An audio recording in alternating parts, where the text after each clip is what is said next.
Ujar Nabi kita, wahai ma'asyaral muslimin, takutlah kamu akan zina.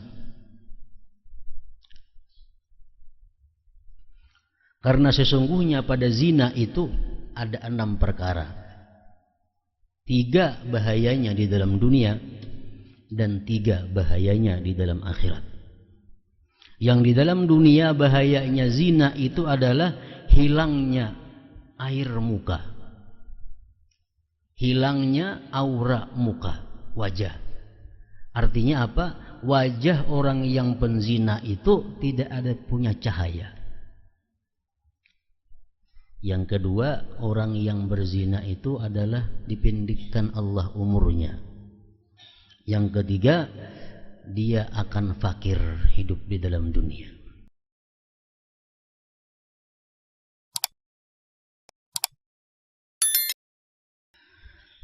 Allah Ta'ala mewahyukan, thumma innakum ayyuhadhdallunal mukadzibun la'akiluna min syajarin min zakum famali'una minhal butun. Kemudian sesungguhnya kamu wahai orang yang sesat lagi mendustakan, benar-benar akan memakan pohon zakum dan akan memenuhi perutmu dengannya. Jadi makanan penghuni neraka adalah pohon zakum, sedangkan minuman mereka adalah ghasaqun, danur-danur penduduk jahanam. Jadi neraka disediakan Allah untuk orang-orang yang kafir, yang ingkar, yang mendustakan Allah. Dan juga neraka itu disediakan Allah untuk orang-orang yang beriman namun melanggar undang-undang atau peraturan Allah Subhanahu wa ta'ala. Dalam berbagai macam maksiat atau dosa, Allah Subhanahu wa ta'ala ada beberapa cara untuk mencegah kita daripada melakukan maksiat itu. Mulai dari kata-kata yang sifatnya halus, lembut, sampai dengan ancaman berupa neraka. Ada Allah Subhanahu wa ta'ala melarang kita berbuat maksiat dengan kata-kata tidak patut seorang mukmin itu berbuat demikian-demikian. Ada pula Allah melarang maksiat itu dengan kata-kata yang lebih keras. Jangan melakukan yang demikian. Ada lagi yang lebih keras, Allah melarang kita berbuat maksiat itu dengan kata-kata la'anallah, Allah melaknat orang yang berbuat demikian. Dan ada lagi yang lebih keras lagi, Allah mengancam tidak masuk surga orang yang berbuat maksiat demikian-demikian. Dan ada pula Allah mengancam dengan yang lebih keras lagi adalah bahwa orang yang melakukan ini pasti masuk neraka. Jadi ada beberapa macam jenis maksiat dan beberapa macam juga jenis Allah Subhanahu wa ta'ala melarang kita.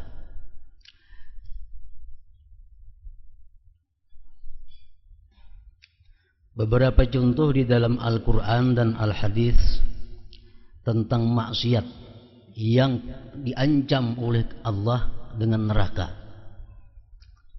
Berarti ini adalah sesuatu yang sangat keras.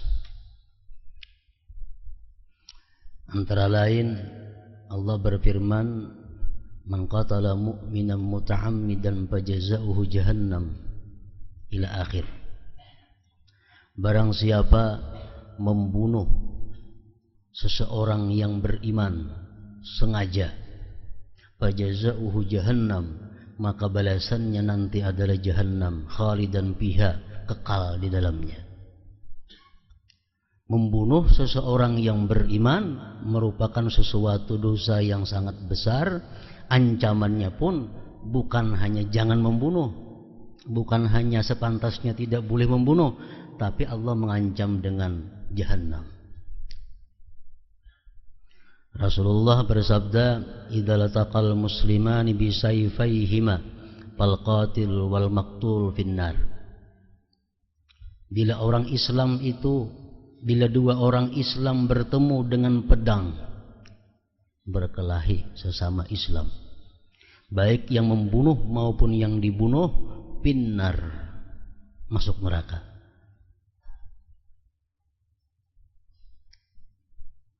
Para ulama ada yang mengatakan bahwa setiap perbuatan maksiat yang diancam dengan neraka itu pasti termasuk kabair, termasuk dosa yang besar.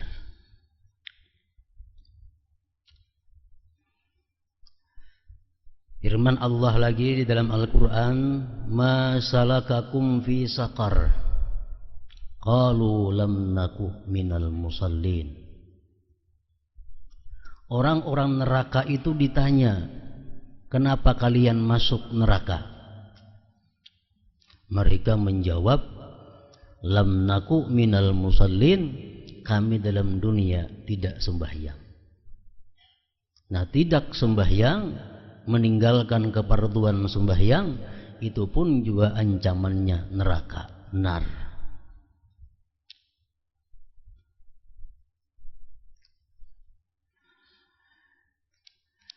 Rasulullah bersabda, "Awwalu thalathatin yadkhuluna an-nara amirun musallatun wa dhu sarwatin min malin la yu'addi haqqallah ta'ala min malihi wa faqirun fakhur."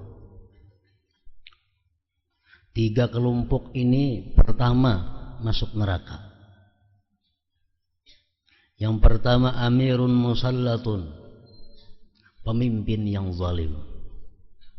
Pemimpin yang zalim. Pemimpin yang zalim ini macam-macam maksudnya. Termasuk pemimpin yang zalim itu adalah pemimpin yang membiarkan kezaliman di tengah-tengah masyarakatnya. Itu pun termasuk pemimpin yang zalim. Dia orangnya kada zalim, tapi dia membiarkan ada kezaliman di tengah-tengah rakyatnya. Nah, itu termasuk orang yang kelompok pertama masuk neraka. Orang kaya, orang yang punya harta, tidak menunaikan zakat. Membayar zakat termasuk keparduan.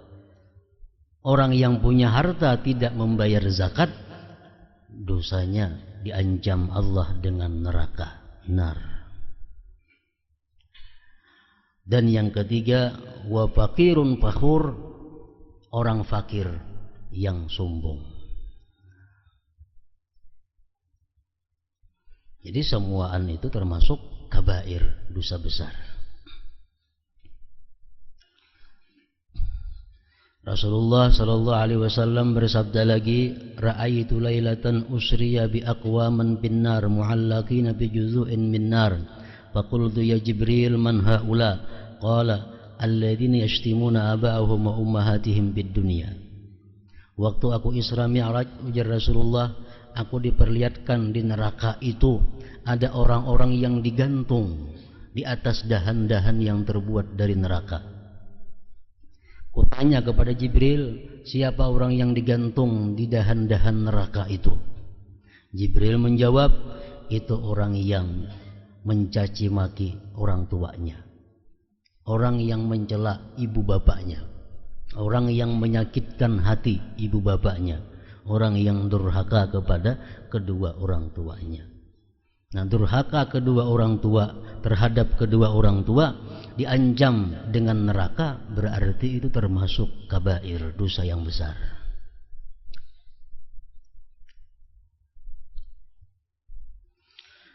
Rasulullah bersabda lagi, "Man mata musirran ala syurbil khamar, saqahu Allah Ta'ala min nahril ghutah, wa huwa nahrun yajri fin nar min furujil mumisat. Barang siapa mati dalam keadaan tidak tobat atas minum arak. Orang ini pernah minum minuman keras dan inya belum sempat tobat, mati. Allah minumkan dia nanti daripada sungai Gutah. Sungai Gutah itu adalah sungai yang mengalir di neraka daripada kemaluan-kemaluan perempuan penzina.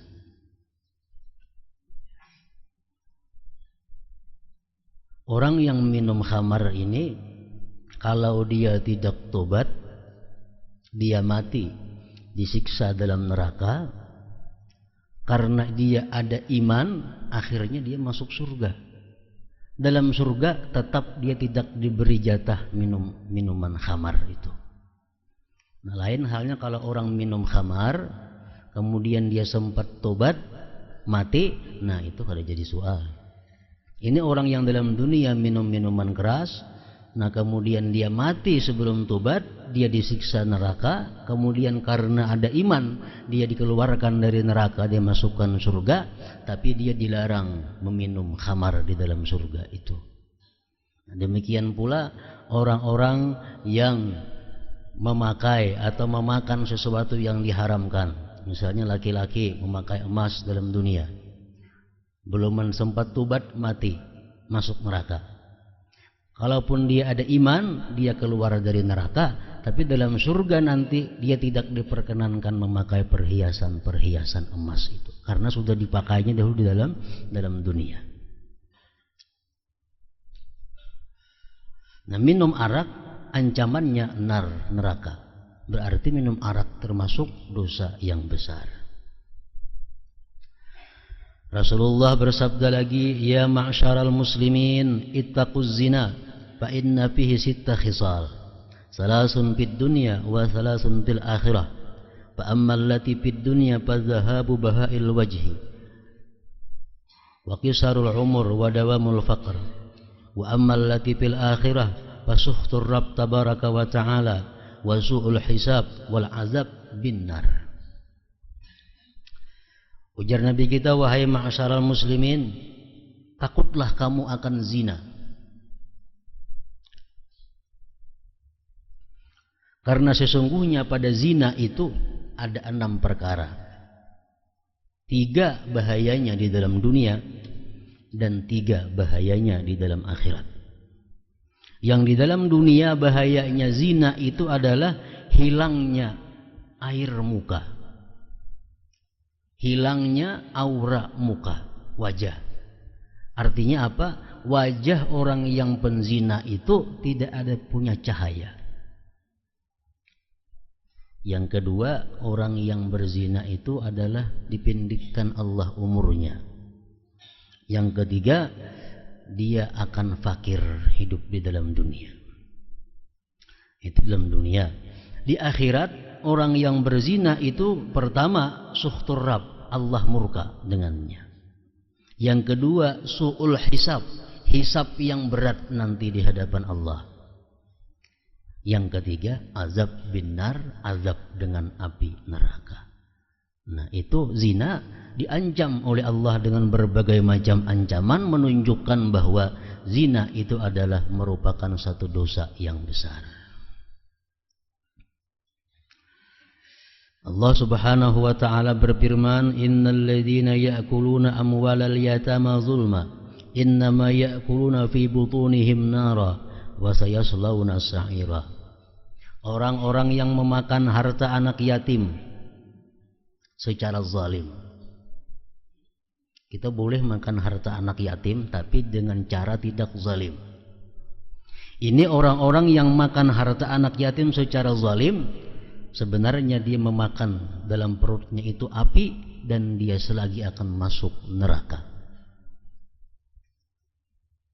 Makanya dahulu dalam kitab-kitab manakib disebutkan, apabila ada di suatu kampung itu orang yang mati, maka mulai malam itu juga lampu-lampu di rumah orang itu dipadamkan, diganti dengan lampu lain.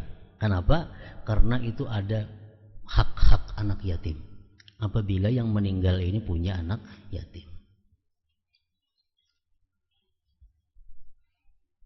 Nah, jadi kada terasa kadang-kadang kita, terutama ibu-ibu, terutama perempuan-perempuan yang ditinggalkan mati lakinya, anak yatimnya banyak atau anak yatimnya ada, mati, lalu hartanya itu, harta anak yatim kada diasingkan. Ini bisa menyebabkan memakan harta anak yatim tanpa disadari. Nah, jadi mestinya orang yang mati itu habis mati dibagi hartanya saat itu juga. Bagi. Nah, ini bagian si yatim, kalau ada yatim bagiannya misalnya 2 juta. 2 juta ini diasingkan. Sehingga acara-acara memitung hari, meninggal hari, kada terganggu gugat harta anak yatim ini. Sehingga dia balik kaina sempurna menerima hartanya. Nah, itu bujur-bujur ngarannya menjaga harta anak yatim. Kalau kada dibagi berdahulu harta anak yatim ini, karena ini diaruhakan menuju hari, duit nang ada juga dipakai, ma 40 duit nang ada juga dipakai, berapa bagian yatim belum jelas. Nah, itu kada boleh. Itu secara zalim ngarannya memakan harta anak yatim. Dosanya besar, ancamannya pun wasayaslawna sa'ira, mereka selagi akan masuk neraka.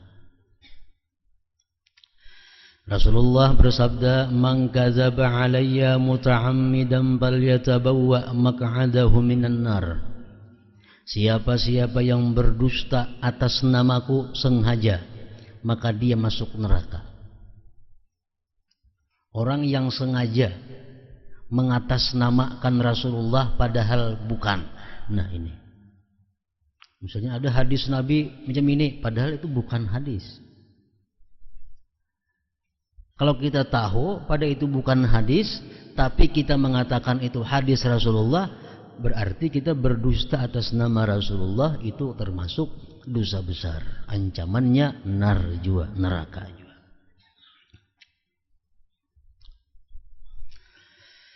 Rasulullah bersabda, "La tazulu qadama syahidiz zur yaumal qiyamah hatta tajiba lahun nar." Tidak tergelincir 2 kaki orang yang bersaksi palsu pada hari kiamat sehingga wajiblah baginya neraka. Ini orang yang wani, orang-orang yang berani bersaksi padahal dia bukan saksi. Saksi palsu artinya apa? Membenarkan sesuatu yang kada benar atau menyalahkan sesuatu yang benar. Itu saksi palsu. Ini hukumannya pun Allah mengancam dengan neraka. Berarti itu bersaksi palsu, hukumnya dosa besar. Rasulullah bersabda lagi, "Man iqtata'a haqqa imri'in muslimin biyaminihi faqad awjaballahu lahun nar wa harrama 'alaihi al-jannah." Barang siapa mengambil harta seseorang, hak seseorang muslim dengan sumpah palsu. Bersumpah-sumpah. Nah, bersumpah-sumpah demi Allah ini adalah ampunku. Bersumpah-sumpah demi Allah ini adalah ampun si anu. Padahal kada bujur. Faqad aujaballahu lahun nar, Allah wajibkan dia masuk neraka dan Allah haramkan dia itu surga. Dosa besar juga.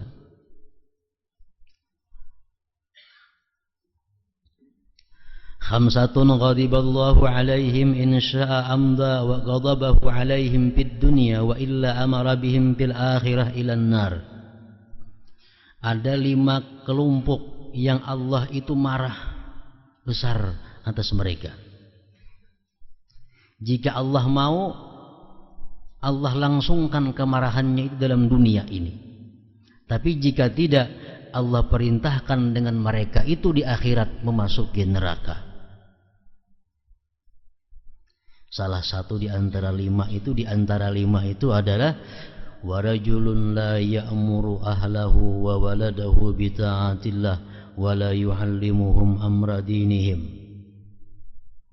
Seseorang laki-laki yang tidak menyuruh istri dan anaknya taat kepada Allah tidak mengajarkan kepada mereka perkara agama mereka.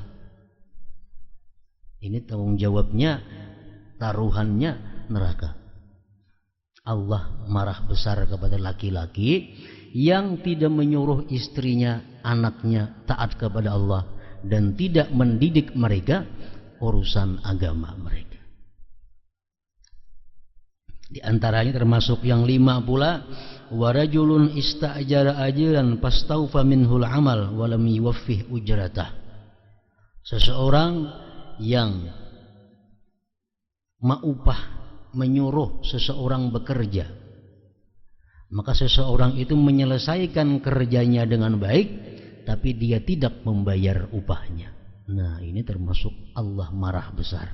Ancamannya pun neraka. Termasuk dosa besar ngarannya. Kita menyuruh tukang, kita menyuruh buruh mengangkat barang, atau menyuruh tukang jahit menjahitakan baju. Orang sudah sempurna tuntung menjahitakan, menggawi apa yang kita mau, tuntung duitnya kita kaina bayarnya. Nah,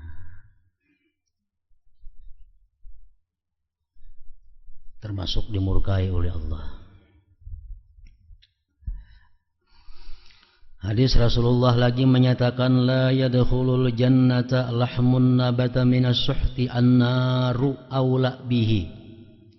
Tidak masuk surga daging yang tumbuh dari makanan yang haram, neraka yang lebih patut dengannya.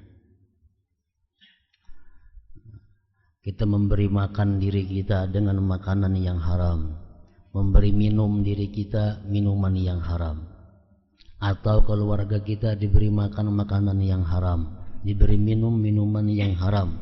Allah mengatakan lewat Rasulullah Sallallahu Alaihi Wasallam, itu daging yang tumbuh daripada perkara haram itu annaru aula bihi, neraka yang berhak dengannya.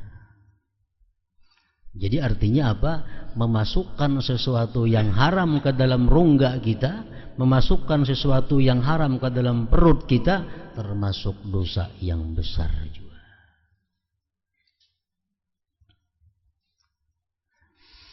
Hadis Rasulullah sallallahu alaihi wasallam lagi, man qatala nafsahu bihadidatin fahadidatuhu biyadihi yatawajja'u biha fi batnihi fi nari jahannam khalidan fiha abada.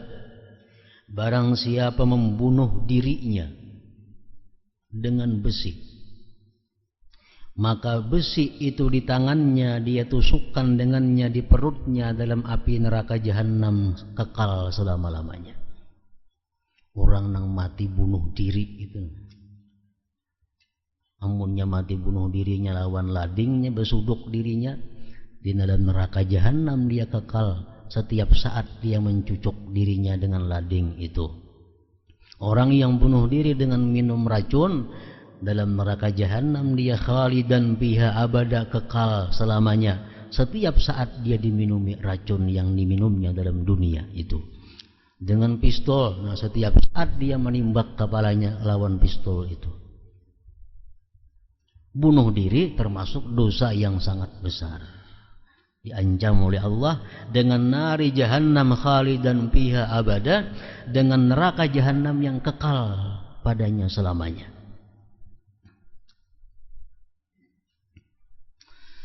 Rasulullah bersabda lagi, man ibtaghal ilma liyubahiya bihil ulama aw liyumariya bihis subaha aw tuqbila afidatun nas ilaih adkhalahu Allahun nar.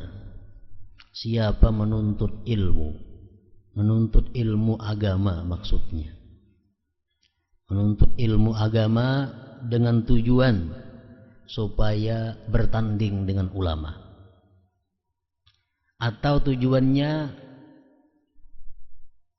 mendebat orang-orang yang bodoh, atau tujuannya supaya hati-hati manusia tertuju kepadanya. Jadi tujuannya menuntut ilmu agama salah satu itu, supaya disukai oleh orang, supaya dihormati oleh orang. Adkhalahullahu nar, Allah masukkan dia ke dalam neraka. Jadi menuntut ilmu dengan tujuan seperti tadi termasuk juga minal kabair, dosa yang besar.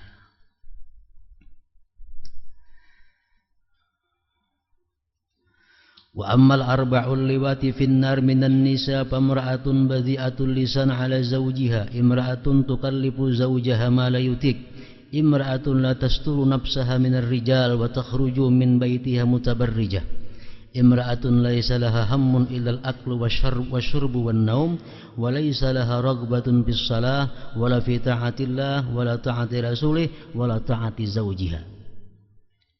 Ujar Rasulullah, ada 4 macam perempuan yang mereka itu penghuni api neraka. Pertama, perempuan yang kotor lisan atas suaminya. Artinya perempuan, istri atau bini yang muntungnya itu kasar dengan suaminya, menyambati suaminya nang kada baik apa termasuk. Yang kedua, perempuan yang membebani suaminya yang suaminya tidak mampu. Tukarakan ini, tukarakan itu. Dia lagi ada berduit, aku berhutang nggak, dimapa caranya? Oh, biar bini. Membebani suami dengan yang tidak mampu. Yang ketiga, perempuan ahli neraka itu kata Rasulullah, perempuan yang tidak menutup auratnya daripada laki-laki dan keluar dari rumahnya berbuka aurat. Jadi aurat bini-bini itu menurut mazhab Imam Syafi'i seluruh tubuh. Kalau dia berada di hadapan laki-laki lain atau dia keluar rumahnya, seluruh tubuh, mulai kepala sampai betis. Kalau dia aurat di dalam sembahyang, perempuan-perempuan kita itu auratnya menurut mazhab Syafi'i seluruh tubuh kecuali muka dan 2 telapak tangan, zahir dan batinnya. Nah kemudian oleh para ulama pengikut Imam Syafi'i atau biasa disebut dengan Syafi'iyah, ada yang berpendapat bahwa aurat perempuan itu sekalipun di luar sembahyang sama dengan sembahyang, seluruh tubuh kecuali muka dan 2 telapak tangan. Jadi artinya apa? Perempuan-perempuan muslimah itu boleh saja keluar rumah, membuka muhanya dan membuka 2 telapak tangannya dengan syarat kada berhias. Itu pendapat yang paling lemah, paling intil. Cuma ada ulama dalam kitab Bajuri demikian disebutkan. Jadi kalau pendapat yang sebenarnya dari Imam Syafi'i, perempuan itu auratnya seluruh tubuh kalau di luar sembahyang, misal ke pasar atau menghadap laki-laki lain, ke kantor, ke mana, seluruh tubuh. Nah, pengikut Syafi'i, ulama-ulama berikutnya memberikan keringanan bahwa aurat perempuan itu kalau dia ke pasar, kalau dia keluar rumah, dibolehkan membuka muhanya dan 2 telapak tangannya, dengan catatan tidak memakai perhiasan-perhiasan. Nah itu paling inting sudah, paling lemah pendapat yaitu.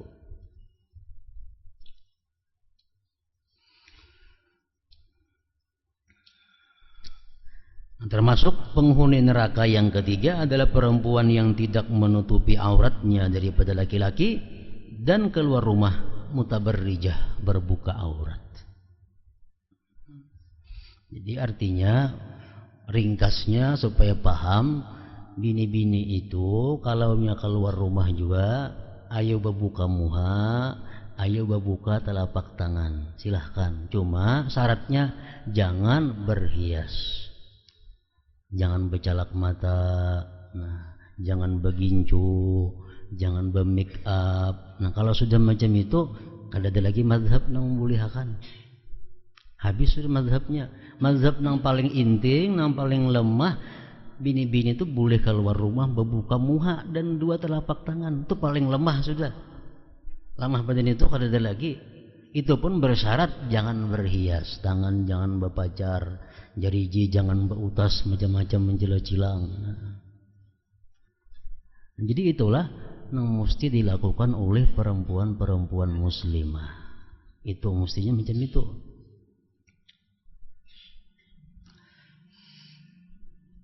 Bila kadang mau maasinan macam itu, iya nang hadis Nabi ini termasuk nang ketiga perempuan ahli neraka itu adalah perempuan nang keluar rumah mutabarrijah ngarannya. Masa sanggup menyandang neraka? Ayo ada apa-apa.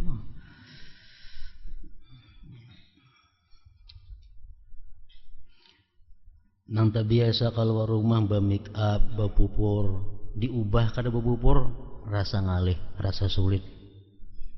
Tapi sulit lagi masuk neraka. Sulit lagi masuk neraka. Kita menghindari perbuatan maksiat itu sulit, tapi sulit lagi menghadapi akibatnya. Wa takhruju min baitiha mutabarrijah. Yang keempat, imra'atun laisa laha hammun illal aklu wasyurbu wan naum wa laisa laha raghbatun fis shalah wala fi ta'atillah wala fi ta'ati rasulih wala fi ta'ati zawjiha. Yang keempat, perempuan penghuni neraka itu adalah perempuan yang tidak ada kegemarannya, tidak ada kesukaannya selain urusan makan, minum, guring, berperhiasan. Kada ada kepingin sembahyang sunat, sembahyang wajib, kada ada kepingin taat kepada Allah, kada ada suka taat kepada Rasulullah, kada ada suka taat kepada suaminya. Nah, ini termasuk juga perempuan yang ahlun nar, ahli neraka. Setiap Rasulullah atau Allah Subhanahu wa Ta'ala yang mengancam perbuatan maksiat itu dengan ancaman neraka, dosanya besar, dosanya ganal tuh itu.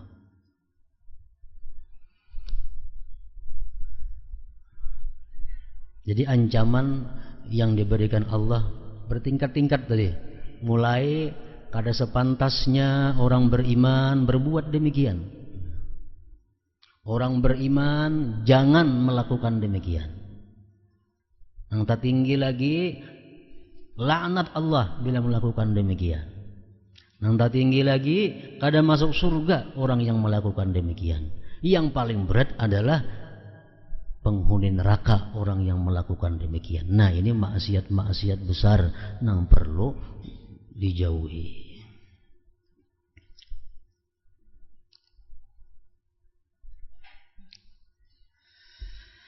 Dan Allah Ta'ala mewahyukan fasyaribuna alaihi minal hamim, suratul Waqiah. Sesudah itu kamu akan meminum air yang sangat panas. Wasuqu ma'an hamiman faqatta'a am'a'ahum, dan mereka diberi minuman dengan air yang mendidih sehingga memutung-mutung ususnya. Jadi neraka itu bukan hanya siksa neraka api aja, kada. Berbagai macam siksa pula yang ada di dalam neraka itu. Allah Subhanahu wa Ta'ala berfirman, wa in minkum illa wariduha kana ala rabbika hatman maqdiya thumma nunajji alladhina ittaqaw wa nadharu adh-dhalimina fiha jithiya. Tidak ada daripada kalian itu, baik siapapun, pasti melintasi neraka jahanam. Orang yang takwa, para nabi, orang fasik, orang zalim, semuaan melintas neraka jahanam. Tsumma nunajjil ladzina taqaw, kemudian kami selamatkan orang-orang yang takwa. Orang-orang yang takwa bisa selamat sampai surga. Wa nadharuz zalimina fiha jithiya, dan kami biarkan orang-orang zalim tertinggal di dalam neraka itu. Orang-orang zalim ini kata-kata yang umum. Zalim itu ada orang yang zalimun li nafsih, orang yang menzalim dirinya sendiri. Orang kada sembahyang, orang nang menentang perintah Allah, orang nang kada puasa, orang nang kada berzakat, itu orang nang zalim li nafsi, zalim juga ngarannya. Jadi perbuatan zalim itu bukan hanya menyakiti orang, kada, menyakiti diri sendiri pun disebut oleh Allah zalim juga. Jadi yang kami selamatkan hanyalah orang-orang yang takwa. Nah, orang-orang yang takwa.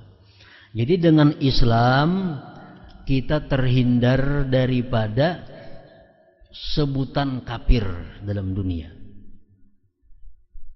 Dengan Islam mengucap 2 kalimat syahadat, sembahyang, puasa, zakat, naik haji, kita kada dicap orang sebagai orang kafir. Islam. Dengan Islam kita selamat di dunia. Nah, dengan iman kita selamat daripada kekal dalam api neraka. Sekecil apapun iman yang ada pada hati kita, itu bisa menyelamatkan kita daripada kekal dalam neraka. Sebuting aja jalan untuk menghindari jangan sampai terjilat api neraka itu adalah takwa. Nah, kalau takwa sudah dunianya selamat, akhiratnya pun kada akan terjilat api neraka. Tsumma nunajjil ladzina taqau, kemudian kami selamatkan orang-orang yang takwa. Orang yang beriman belum tentu selamat. Bisa masuk neraka 60 tahun, masuk neraka 70 tahun, hanya ke surga awak sudah hirang.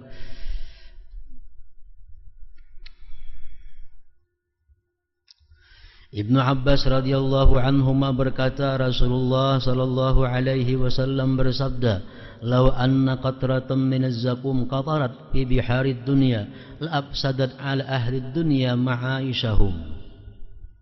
Andai kata setitis zakum, makanan orang neraka, menitis ke dalam lautan dunia, maka kehidupan penduduk dunia ini niscaya akan rusak. Hadis riwayat Tirmizi dan Ibnu Majah.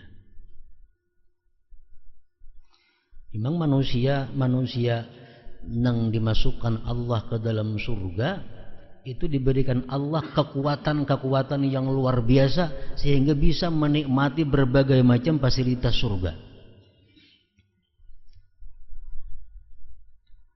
Kalau dalam dunia kita paling gak makan 2 piring. Di akhirat 100 piring kita mampu sekali hadap. Diberikan kekuatan. Nah, di neraka pun kayak itu juga. Kita diberikan kekuatan menghadapi siksa-siksa neraka yang kada bisa dibayangkan dalam dunia. Sehingga kita hancur, kembali hidup lagi, hancur, hidup lagi, mati kada ada lagi karena mati sudah disembelih di padang mahsyar. Jadi kada ada kematian lagi dalam jahanam atau di dalam surga itu. Setitis zakum digugurkan ke dalam laut dunia, rusak kehidupan dunia ini. Nah, demikian pula halnya andai kata bidadari itu beludah. Andai kata bidadari itu beludah, sekali ludahan aja ke laut dunia ini, samuaan laut dunia itu berubah menjadi manis laksana madu. Sekali beludah hanya bidadari itu. Nah, itulah dimasukkan ke akal, kada masuk akal, tapi yang menceritakannya adalah Rasulullah sallallahu alaihi wasallam, manusia yang paling benar dan paling